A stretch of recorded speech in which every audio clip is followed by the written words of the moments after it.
آپ نے عام شام ایک حدیث سنی ہوگی کہ یہ کیلا حضرت اویس کرنے کے لیے اترا تھا. یہ ہماری عورتوں کو بھی پتا ہے اس حدیث کا. یہ کوئی حدیث نہیں ہے. آپ نے ایک اور حدیث سنی ہوگی کہ نبی کریم صلی اللہ علیہ وآلہ وسلم نے ایک بڑھیا کی گٹھڑی اٹھائی, اسے اس کی منزل مقصود تک پہنچایا. اس بڑھیا نے پھر دعا دی, بیٹا کہنے لگی کہ محمد سے بچ کے رہنا, وہ جادو کرتے ہیں معاذ اللہ. تو حضور نے فرمایا وہ جسے تم یہ کہہ رہی ہو میں وہی ہوں. اس پر شاعری بھی کی ہوئی ہے لوگوں نے. یہ کوئی حدیث نہیں ہے.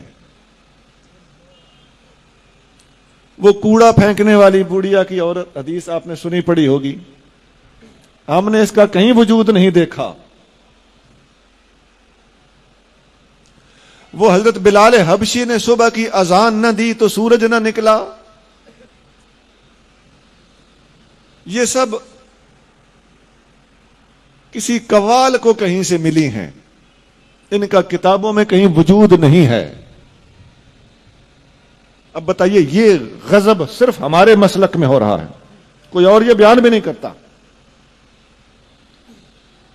وہ ایک جنگ میں صحابہ کرام نے دیکھا کہ فتح نہیں ہو رہی تو مسواک شروع کر دیا, تو کافر کو یوں لگا جیسے منہ میں درخت ڈالے ہوئے ہیں کہ دانت صاف کر کے ہمیں کھا جائیں گے. اس بات کا کہیں کوئی وجود نہیں ہے. میں نے کتنی ہی باتیں سنا دی آپ. وہ حضور صلی اللہ علیہ وسلم کے پاس ایک بندہ بیٹا لینے آیا تو وہ آپ نے فرمایا کہ تیرے نصیب میں بیٹا نہیں ہے. باہر نکلا تو امام حسین رضی اللہ تعالیٰ عنہ کھیل رہے تھے. آپ نے فرمایا 1 2 3 4. حضور باہر تشریف لے آیا, آپ نے فرمایا حسین بس. اب اس کا کہیں کتابوں میں کوئی وجود نہیں, محققین کے ہاں اس کا کوئی وجود نہیں. اس قسم کی باتیں ہیں. کچھ اور بھی بہت ہے, میں نے کافی ساری باتیں سنا دی ہیں. ایسی حدیثیں ہمارے ہاں ہمارے اہل سنت کے حلقوں میں, خاص طور سے عوامی حلقوں میں اور خواتین میں, اور خاص طور سے یہ جو ہم الحمدللہ معجزات کرامات کے سب سے زیادہ چونکہ ماننے والے ہم ہی ہیں, ہماری اس محبت عقیدت اور صحیح العقیدگی سے ناجائز فائدہ اٹھاتے ہوئے لوگوں نے اس قسم کی باتیں بھی ہمارے اندر داخل کر دی. میں نے پوری احتیاط سے کام لیتے ہوئے کچھ باتیں بتائی ہیں. میرے ذہن میں اور بھی وہ حدیثیں ہیں جن کو حدیثیں کہا جا رہا ہے, وہ حدیثیں نہیں ہیں.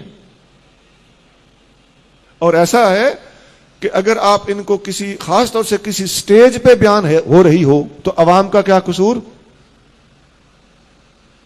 میں اپنے بیٹوں سے درخواست کروں گا کہ حدیث آپ نے کنفرم کیے بغیر کبھی بیان نہیں کرنی, اور اگر کوئی بیان کرے آپ کو پتا ہو کہ یہ حدیث نہیں ہے تو اسے ضرور سمجھانا ہے.